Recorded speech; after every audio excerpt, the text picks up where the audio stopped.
எழில் சுடர் சீரியலில் இப்போ ஒரு அட்டகாசமான ப்ரோமோ வந்திருக்குன்னே சொல்லலாம். வேலுவை அடித்து வெளுத்து எடுத்துட்டாங்கன்னே சொல்லலாம். நம்ம தமிழுக்காக வந்து நம்ம எழில் செம மாஸ் பண்ணிட்டாப்புல. மிஸ் பண்ணாமல் ஃபுல் வீடியோ கேளுங்க. தமிழ் வந்து ரொம்ப உடம்பு சரியில்லைங்கிறனால வந்து ஜுரத்தோட வந்து படுத்துக்கிட்டு இருக்காங்க ஹாஸ்பிட்டலில். அதுக்கப்புறம் வந்து எந்திரிச்சு பார்க்குறாங்க. பார்த்தோன்னா இப்போ கொஞ்சம் பரவாயில்லையா அப்படின்னு எழில் கேட்டோன்னா, இப்போ பரவாயில்ல சார் அப்படின்னு சொன்னப்போ, சரி எழில் வந்து எனக்கு கொஞ்சம் ஹாஸ்பிட்டல் வேலை இருக்குது, நான் கொஞ்சம் பார்க்குறேன், நீ எதுவாக இருந்தாலும் என்னை கூப்பிடு அப்படின்னு சொன்னோன்னே, சரிங்க சார் அப்படின்னோடனே சரின்ட்டு ஹாஸ்பிட்டல் லைட்டாக வந்து எந்திரிச்சு வெளியில் நடந்து வராங்க நம்ம தமிழ். அப்போன்னு பார்த்து கரெக்டாக வந்து நம்ம வேலு வந்துடுறாப்புல. வேலு வந்து ஹாஸ்பிட்டல் ஒவ்வொரு ரூமாக வந்து பார்த்து கேட்கலான்ட்டு, டாக்டரை கேட்கலாம், எலியில் கேட்கலான்ட்டு வராங்க.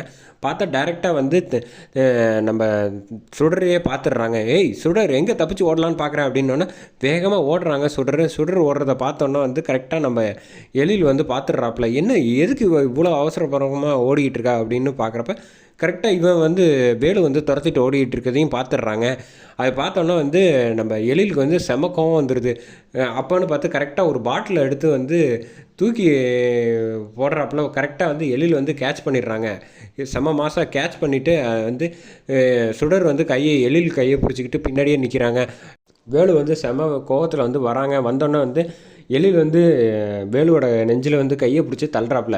இங்கே பாரு, எதுக்கு நீ அவ்வளோ தேவையில்லாமல் துரத்திக்கிட்டு இருக்க அப்படின்னோடனே, அது என்னோடய பர்சனலான விஷயம், அதில் எல்லாம் உனக்கு தலையிடுற உனக்கு தேவையில்லாத விஷயம் சார், மரியாதை நவுந்து போங்க அப்படின்னு சொன்னானே, அதெல்லாம் நவுற முடியாது அப்படின்னு சொன்னானே எழில பட்டுன்னு அடிச்சிட்டாப்புல நம்ம வேலு. அடித்தோன்னே வந்து சுடர் வந்து பயந்துட்டு சார் அப்படின்னு வந்து கத்துறாங்க. அதுக்கப்புறமேட்டுக்கு பார்த்து இவங்ககிட்ட பேசிகிட்டு இருந்தால் வேலைக்கு ஆகாது அப்படின்னு போட்டு அடி வெளுன்னு எந்திரிச்சு அடி கும்முன்னு குத்துறாப்புல. குத்துன வேகத்துக்கு கீழே வந்து வேலு நிலகுலைஞ்சு போய் விழுந்துடுறாங்க. இங்கே பாரு, நான் யார் என்னன்னு தெரியுமா? நீ யார் என்னன்னுலாம் எனக்கு தேவையில்லை.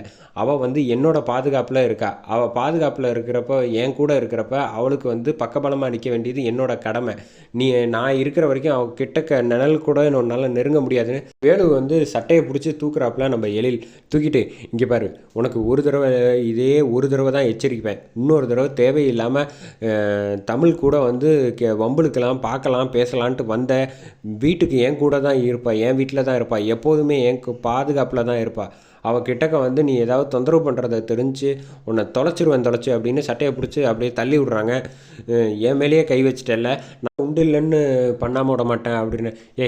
நான் இங்கே தான் இருப்பேன், இங்கே தான் என் வீடு இருக்குது, என் கூட தான் அவள் இருப்பாள், உன்னால் என்ன செய்ய முடியுமோ செஞ்சுக்க அப்படிங்கிறாங்க.